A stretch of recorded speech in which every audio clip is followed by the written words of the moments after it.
Hi, I'm Brett Tapke. Welcome to WebmasterWorld Weekly this week. Hi, I'm Vanessa Zamora. I guess we're calling it WebmasterWorld Weekly. WebmasterWorld Weekly. What we kind of decided on. We're using the old emergency backup booth here this week because our good booth again is headed to another show, this time to Vegas, to New Media Expo next week. Me and Vanessa are going to be down there doing a lot of interviews from the show floor.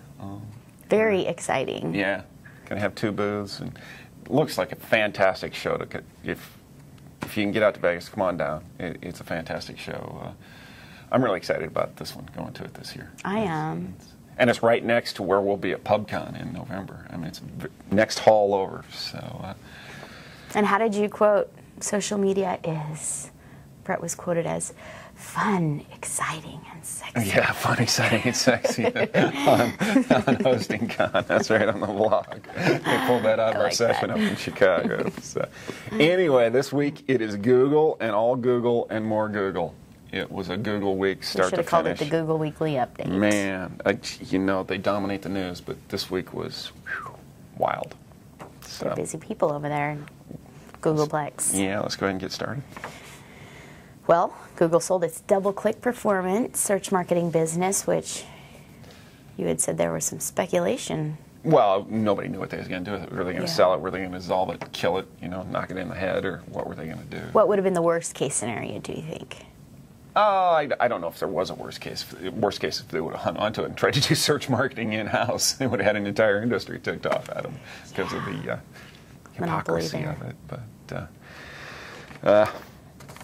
But it's resolved now. They sold it off. So that's that. It needed to be noted, though. Right. Sold it to a French company, Publicis.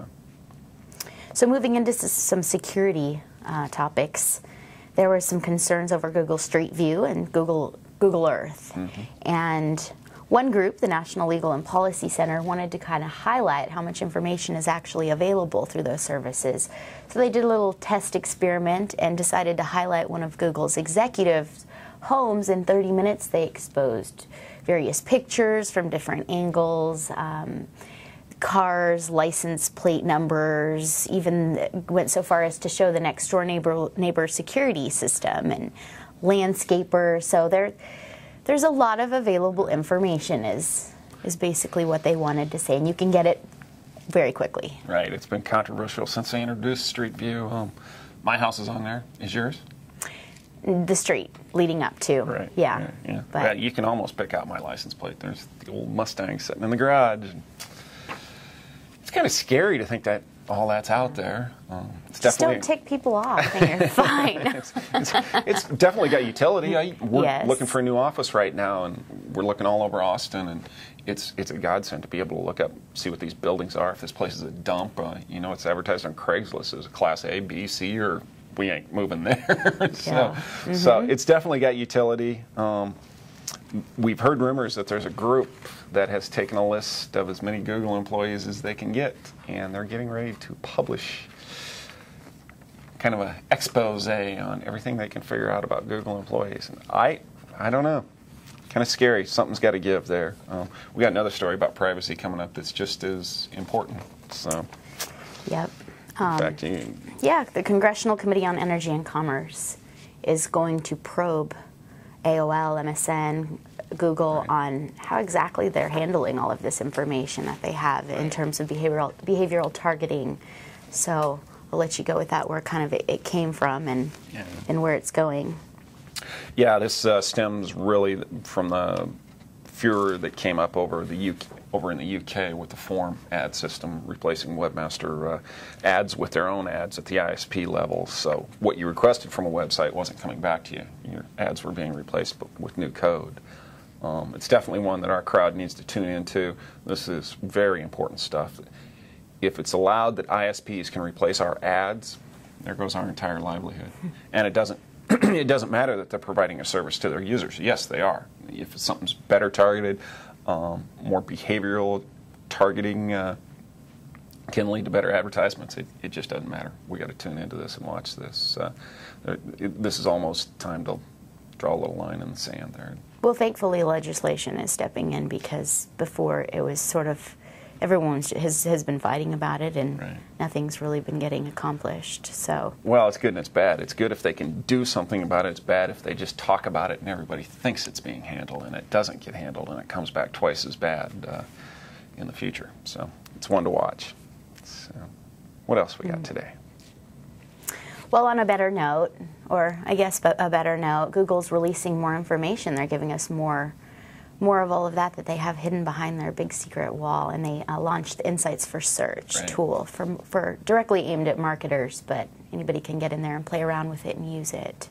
Right. So they're offering, you can drill down information on comparing search terms, search volume trends based on the geographic level, based on categories, there's just a whole slew of information that they're making available to the public. So step in the right direction. Yeah, they finally one-upped Alexa and the old Overture keyword suggestion tool.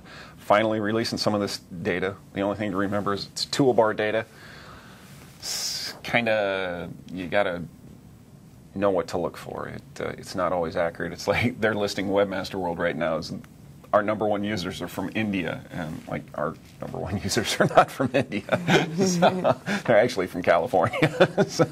so you kind of got to look at it with an eye and understand who's using that toolbar, why they're using it, and where they're using it. I think there's some interesting data there, though, certainly. So Yeah. good to see it. Salute to Google. We've been asking them to fess up some of this data for years, so it's good to see. Move in the right direction at least, right? All right, so that's it for Google. Let's move on to PubCon. Oh, yeah, a couple of PubCon blurbs. Published pretty close to the final session grid this week. All the sessions themselves are set. Waiting for some final notes from speakers. We have almost 90 sessions this year, over 150 or 60 speakers for like 360 speaking slots. It's just amazing. So there's going to be something going on at all the times at PubCon this year. Completely a full show. So check that out. And if you're staying at Treasure Island, we are trying to get another room block, but these things take time to work through contracting and legal, and it's not just, hey, give us another room block at cut rate prices. Yeah, it's got to go through all the P's and Q's to get there. So thanks for all you who signed up. That was an incredible amount of rooms. We sold the first room block, and there's probably not that many rooms left at TI right now. So if you're going to book, you might want to go ahead and book direct right now through a third party, because our rates are only going to be about 10% cheaper than what you can get on the web right now. So thank you to everybody who signed up. So I guess that's it. Yep, have a good weekend. Yeah, thanks for joining us. Bye. Join us next week for At New Media Expo. Right, at New Media Expo. Thanks. Bye.